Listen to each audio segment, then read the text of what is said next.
Welcome to the Human Capital Innovations Podcast, your go-to source for personal, professional, and organizational growth and development.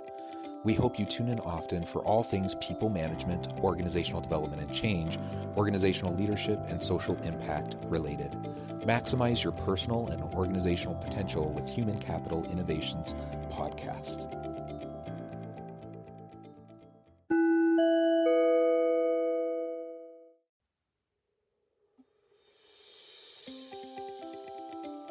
Welcome to the Human Capital Innovations Podcast.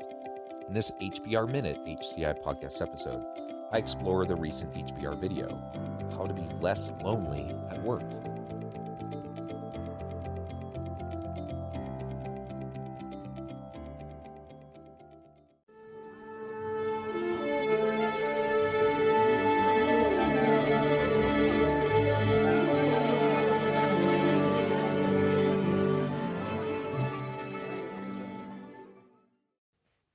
Welcome back to the Human Capital Innovations Podcast. It's great to be with you again today for this HBR Minute HCI podcast episode. Today I'll be exploring the recent HBR video, How to Be Less Lonely at Work. Loneliness at work is a major predictor of burnout, but how do you turn coworkers into genuine friends? What do work friendships even look like, and how do they differ from the quote-unquote normal friendships you may make outside of work? To combat loneliness, innovation editor Christine Liu sets out on the dramatic journey of making a new friend at the office while working from home. She speaks to Jennifer Moss, author of The Burnout Epidemic, to learn about the consequences of not having friends at work. Spoiler alert, they're dire.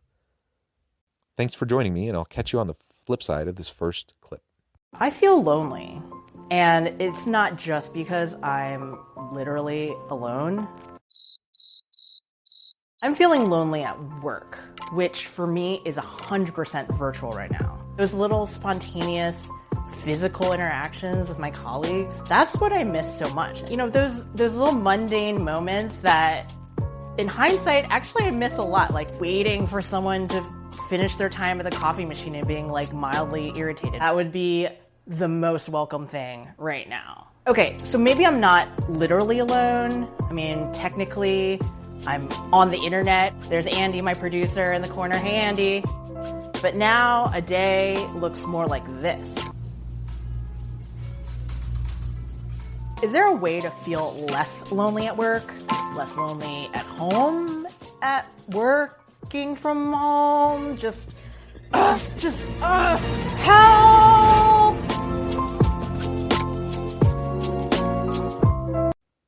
I think we've all felt this during this past year with the pandemic hitting and so many companies going remote so quickly. We really lost that in-office connection with coworkers, and not only the formal opportunities to connect and to talk, you know, over lunch or even some of the semi-informal opportunities as you're walking by someone's office and just popping in to say hi, talk about your weekend, whatever. But even like she said, just those little moments, those little human interactions that we take for granted when we're together, all of that just went away, and it is lonely. During this pandemic, of course, we've all had to deal with social isolation at home, and I have to admit, I feel very fortunate. I was in my home with my wife and my 6 children. And so while we didn't have much, if any, interaction with people outside of our family, we had each other. We had the opportunity to strengthen our relationships and spend time with each other and do fun things, even if we had to do them at the house. I really feel for people who didn't have that, who didn't have friends and roommates or family that lived with them. And they were not only isolated in their day-to-day home life, but no longer were they able to connect with people at work. That's a really hard thing. And so she raises a really important question. You know, people feel lonely. What are the effects of that loneliness, both in our personal lives and at work? And you're going to hear in these upcoming clips that it really is very, very important. It's vital that we have connection, that we have emotional connection, that we have meaningful relationships at work. And we'll walk through a little bit of how to go about doing that.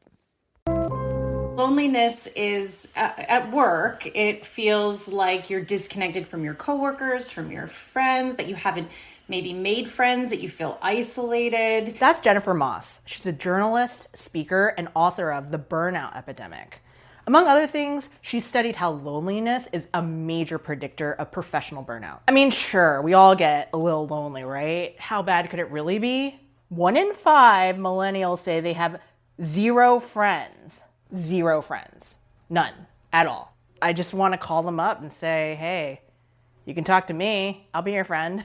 Well, work friendships are really unique, but having a really close friend at work is powerful in how much it enhances our feeling of work. Having a best friend at work actually makes it more likely for you to stay, about 50% more likely for you to stay in a job through times where it isn't as, happy or well. It increases your likelihood of a promotion. It improves sales. It improves all these different metrics that we measure around productivity and engagement, but it also makes you more well and, just overall life satisfaction. Like, how do I know if someone's a friend? I don't even know. I mean, maybe I could just say they are, but is there a kind of a threshold? A threshold, exactly. The closer your friendships are at work, the more they likely mimic, the good feelings that you have with friends in your personal life.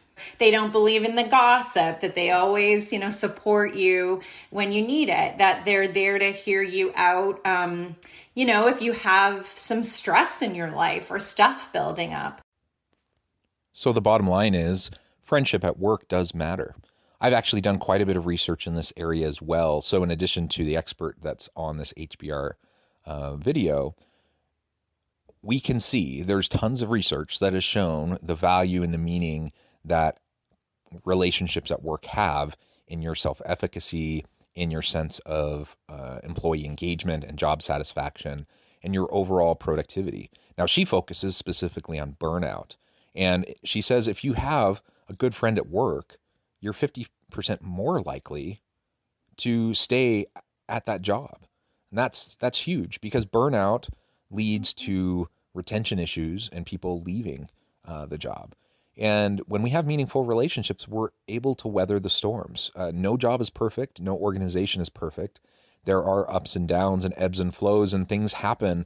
The external environment hits and things happen. This last year was a perfect example that when times get hard, do you have people you can lean on, just like you would in your personal life?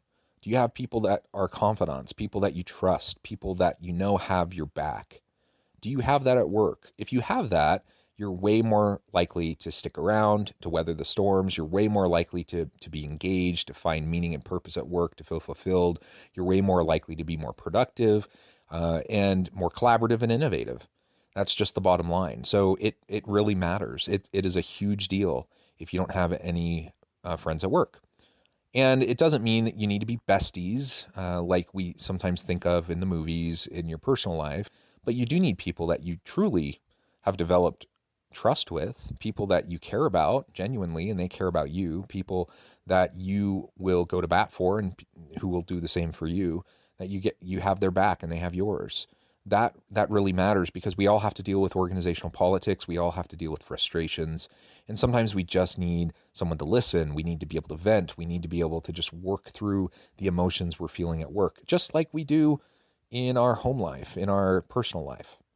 It's one of the great reasons why, and there's been lots of studies on this, positive psychology, mental health, even your physiology, that when you have meaningful relationships, it may be a spouse or a partner, but other really good friends, when you have meaningful relationships, your overall health just goes up. You live longer, you're happier, you're more healthy, and it doesn't mean everything's perfect, but you're just able to weather the storms more.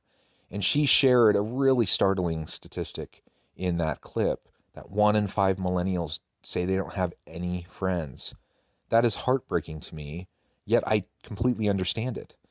In the world we live in, where there's lots of online social networking interactions that aren't real, they're just online interactions, many of those face-to-face interactions that we used to have been pushed aside to more shallow, surface level online interactions.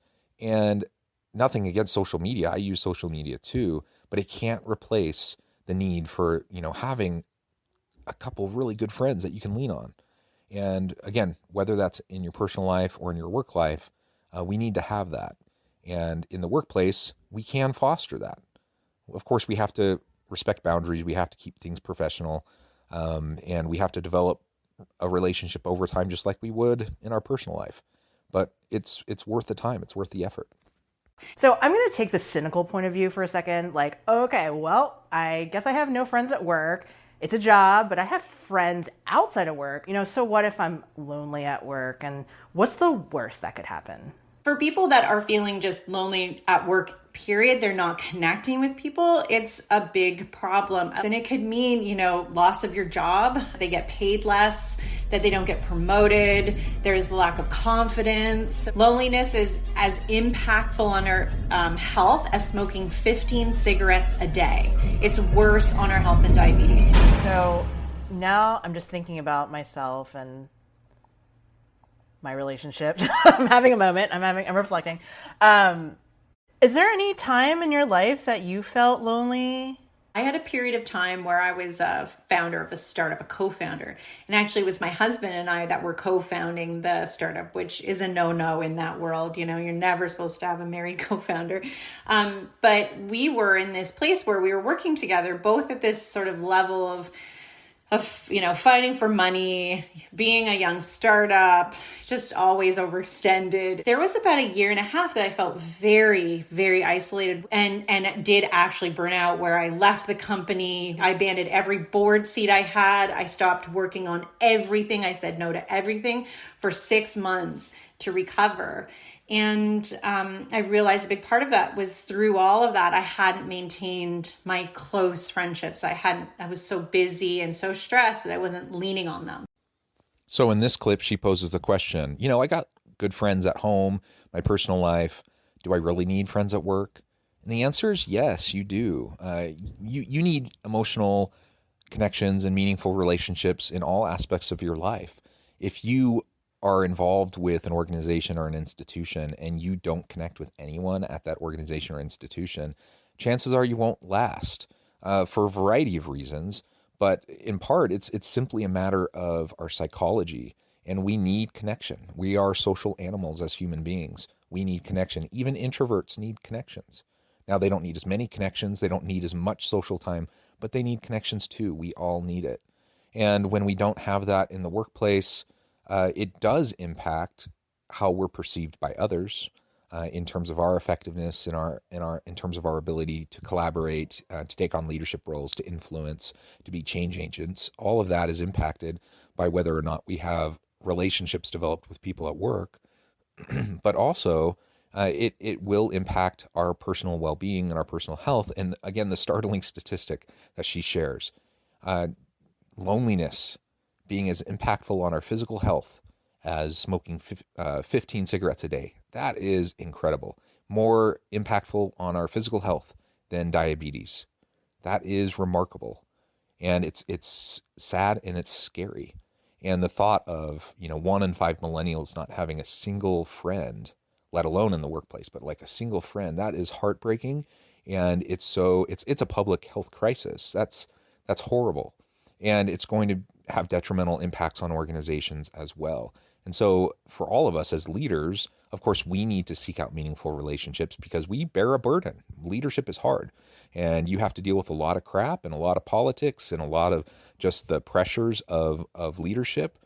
And so you need your support. You need people you can trust, but we also need to model that for our people, and we need to encourage those social interactions for them as well. We need to help them to have the opportunity to have meaningful relationships. And if we see people in social isolation at work, then we need to help make sure that they feel a part of the group, a part of the team, that they feel valued and appreciated.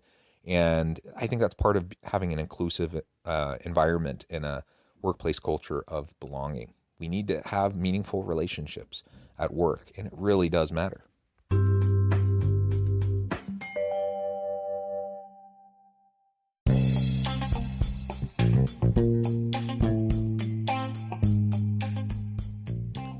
I'm excited to announce the publication of my new book from HCI Press, The Alchemy of Truly Remarkable Leadership: Ordinary, Everyday Actions That Produce Extraordinary Results.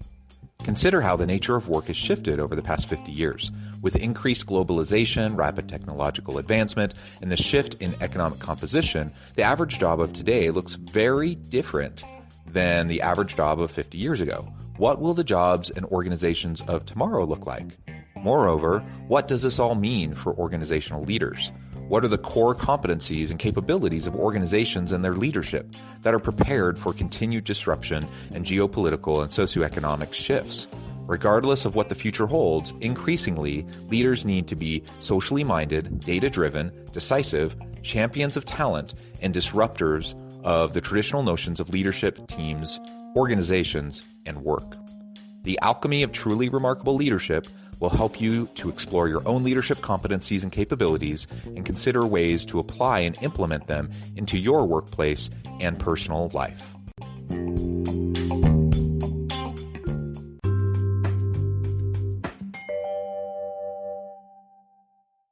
In order to feel less lonely at work and hopefully not burn out, you need friends. Okay, so this is a little awkward, but I have to ask the question, how do I make new friends at work? How does anyone make new friends at work? So that's a great question. Find someone in the organization that you've maybe admired something that they've done or you thought is really cool or interested in. Maybe they've written a piece or edited a piece or been on a project that you're like, oh, that's so cool. And maybe you could suggest having a coffee one time to chat about it. If you've never done this before, like sending a coffee invite to someone that you want to be friends with, this is how Jen suggests how to do it. Start with gratitude. People love that, and just be really sincere in it. You could say something like, thanks so much for your great insights at this morning's meeting, or, oh, what a great question you raised. I'd love to hear more where your thoughts came from. After that, just ask for a few minutes to chat. Most people are really friendly, especially if you flatter them a little bit, so just start there. Okay, so my mission is to make friends at the office. Look, I'm going to try to show you as much as I can, but these are real people, and I'm trying to foster real friendships, so you may not see everything, but deal with it. I think I've identified a promising candidate. I'm going to reach out on Slack and see what happens. Wish me luck. Making friends at work isn't all that different than making friends in our personal life, but I've found that it's actually sometimes easier to establish workplace relationships and have meaningful friendships just because you already have those built-in opportunities to interact. You're already, in the office together. You already kind of run into each other. You have those opportunities to say hi. And what she's suggesting here is that we simply leverage those opportunities. Tell someone you appreciate them. Acknowledge their contribution. Say, hey, I'd love to chat with you about your presentation, or, I agree with you there, or I'm passionate about this thing, and I'm so impressed by the work you do in that area, or whatever. Like, use praise just like you would when you're trying to connect with people outside of work. Build on common ground and find areas of mutual interest. And not everyone's going to be a perfect fit. We have different personalities, we have different needs, and sometimes people are kind of to their bandwidth in terms of social interaction or friends, and they don't really have the time to bring on another friend or a friend group with their day-to-day. That doesn't mean anything about you. It doesn't mean that you're not lovable or likable. It doesn't mean that person wouldn't be a great fit to be a friend with you. It just means it might take some time, and maybe sometimes the timing's off. Sometimes people really don't have the emotional energy to commit to developing a new friendship. But don't be deterred, because we have people all around us. There's a reason why there are so many TV shows and movies that are workplace comedies, workplace dramas, workplace romances. It's because we spend so much of our time in our life at work, and we have those opportunities to bump into each other, to interact with each other, to get to know each other, even in casual ways at first. Be a little daring. Jump in, give it a try, make a connection with somebody, connect personally with them, and over time you'll be able to develop meaningful relationships as you are purposefully going about trying to develop um, some commonalities and be there for them, be someone they can count on.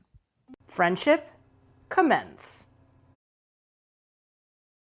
I was just thinking that your daughter is going to be so shocked that you're going to have a starring role. I'm going to make sure she knows this. She checks it out. So the person that you're seeing there is Josh, and he is my new friend. I know what you're thinking, like, is this staged? Is this fake? Christine knows everyone. No, I really, legit had to reach out and be like, you may not know me, but let's hang out maybe or have a conversation. So there you go. It actually happened.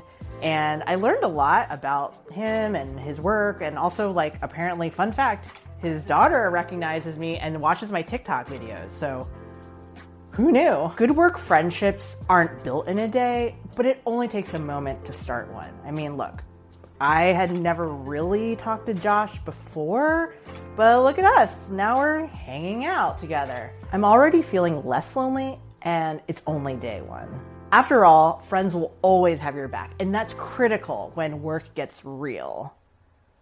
But worst case scenario, I'll be your friend. Bye. It can be a little awkward, but it's worth giving it a try. And sometimes it'll work out, sometimes it won't. Sometimes people will appreciate you reaching out. Other times they'll just seem very busy and maybe even annoyed. That's okay.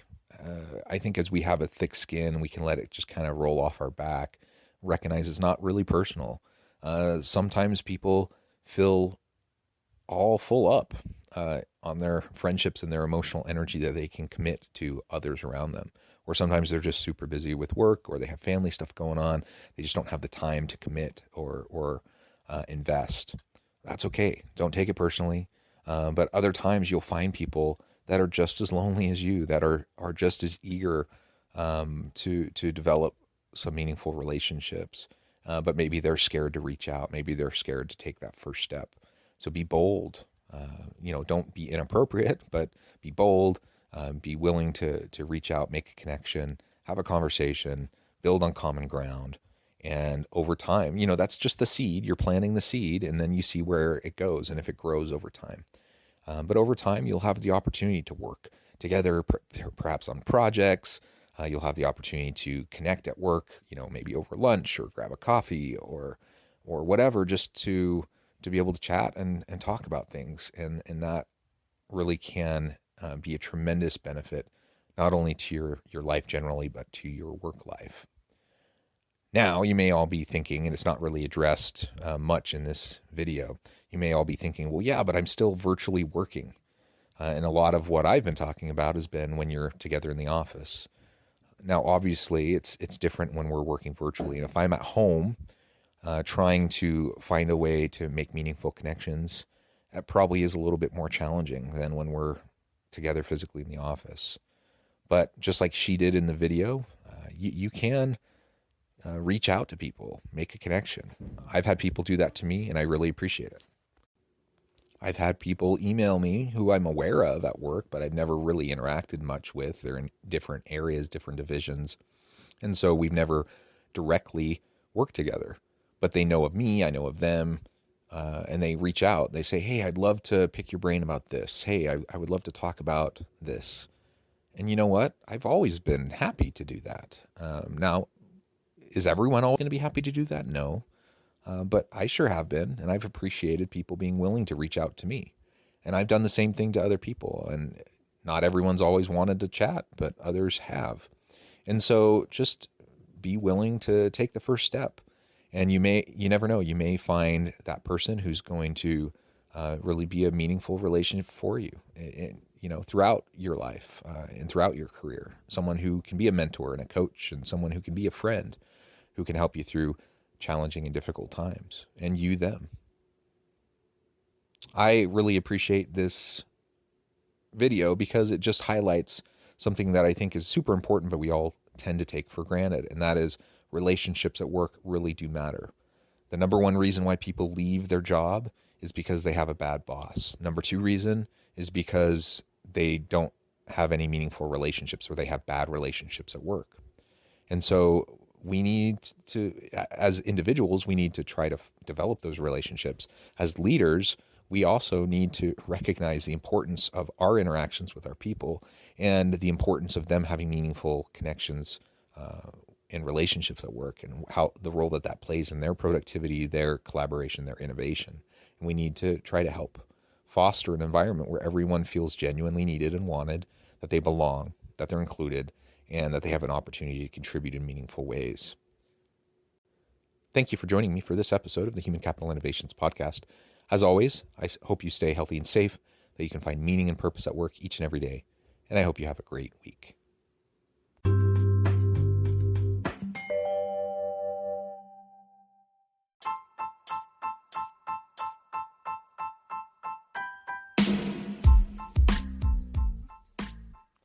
We are excited about the launch of HCI's new magazine, Human Capital Leadership.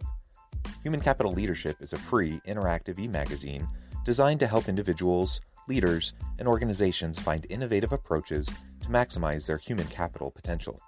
We will be publishing issues quarterly in August, November, February, and May. Check out the first issue and let us know what you think.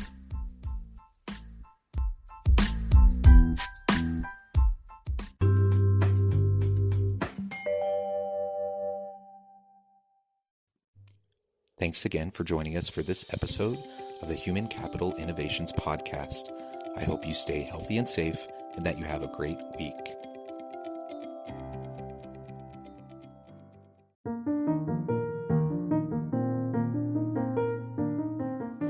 Check out our new weekly LinkedIn newsletter, Alchemizing Human Capital, exploring industry trends via original research and interviews with executives and thought leaders from across the globe. We look forward to having you join us.